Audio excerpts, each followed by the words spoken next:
Pinupuri ka namin, O Diyos, Ama, Anak, at Espiritu Santo. Salamat, Ama, na ibinigay mo sa amin si Jesus na iyong anak, na namatay para sa aming kasalanan, iyong muling binuhay, iniakyat, at iniluklok sa iyong kanan sa langit. Salamat na ibinigay mo sa amin ang iyong banal na Espiritu, at sa pamamagitan niya ay ibinuhos mo ang iyong pag-ibig sa aming puso. Panginoong Hesus, ikaw ang aming tanging daan, katotohanan at buhay.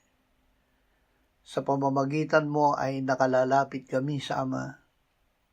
O Espiritu Santo, kami ay iyong puspusin upang maging matapang na maging saksi para kay Jesus. Ama, salamat na inalis mo kami mula sa kadiliman at inilipat sa iyong kahangahangang liwanag. Amen.